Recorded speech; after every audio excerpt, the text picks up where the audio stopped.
Let's take a look at what we have this week that kicks off April. This is always a really nice time around the gym for the next couple of months because the weather's cool. We're coming out of winter. We can roll up the bay doors. So it's a time that I really like and think you'll enjoy. So be sure and get in those extra workouts this week.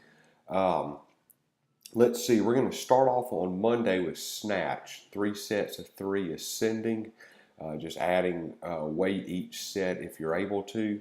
I really want you to be pushing to get that full squat snatch if you're able. If you have the flexibility, but you really haven't been doing them yet, maybe start going into a full, back off on the weight a little bit. If you don't have the flexibility yet, we don't want you to injure yourself or have bad form, so just do the power version. But stick around for 3 minutes after class and do some mobility work.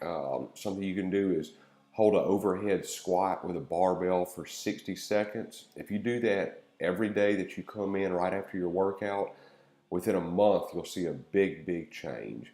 So that's hold a barbell overhead in the overhead squat for 60 seconds just at the end of each workout session. Um, and on that, let those hips sink down. Don't fight it. Just go low. On the part B on Monday, you're going to do every minute on the minute, 5 rounds of 2 full cleans plus a pause jerk. Those are full cleans, so are squat cleans. And again, same thing on the mobility. If you have the mobility to do it, if you feel more comfortable doing power, do power. The pause jerk is something new this week. A pause jerk, so you remember a jerk is whenever you dip, drive, press, drop back under the bar, then stand the bar up. So on the dip and the drive, you're going to pause for 2 seconds on the dip. So you dip down, pause, then drive, get under the bar, and press it. And the purpose of that is to reinforce a good dip position. So when you do that dip, make sure your torso is horizontal to the ground, and you're not leaning forward. It's not like a squat. Remember, on a squat, you send your hips straight back. On a jerk or a push press, you're sending your hips straight down. And the coaches will be around to check you and make sure you're holding that position for 2 seconds. And don't rush that 2 seconds. We see people, normally you would count 1, 2. When you're holding a weight, it's like 1, 2, up. So just make sure you're getting that 2 full seconds.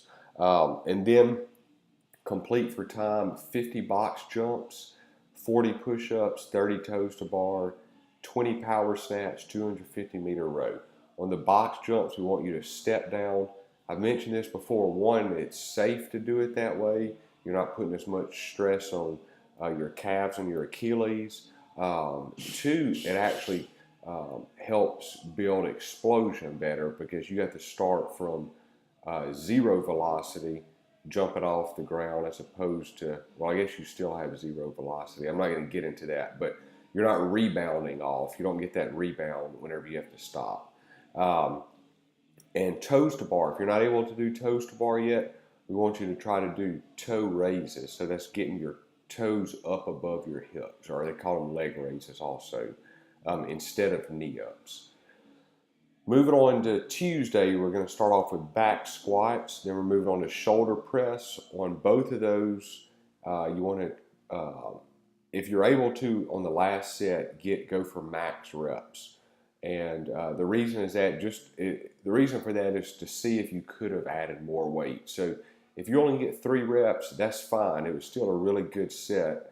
And congratulations, you picked the right weight. But if you get 5, 6, or even 7 reps on that last set, it probably means you went a little bit too light. And just make a note of that so next week you'll know to go a little bit heavier. For the conditioning, you're doing 7 minutes of 4 clusters and a 100-meter run. Those clusters are at 135 and 85. That should feel fairly heavy. So if you're doing 1 rep, dropping it, taking a few seconds to get set up, doing it again, or maybe if you have to take a big break after the second or third rep, that's fine.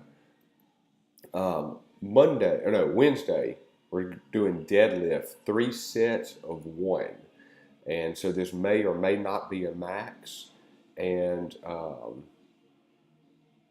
like I say every week, just keep your back flat. We're not going to cheer anyone, any rounded backs. It doesn't matter how big of a PR it is.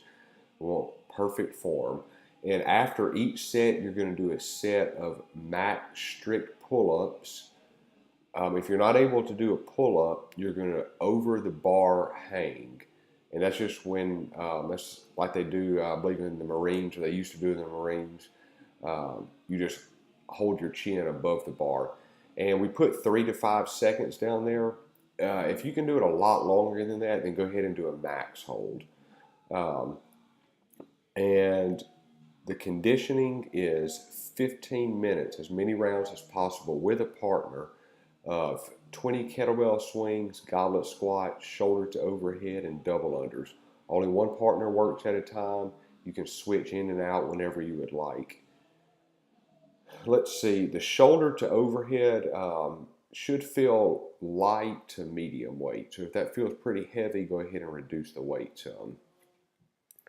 On Thursday, you're going to do 10 minutes of skill work. So like I've said every week, you want to stick with the same skill until you're confident in your progression.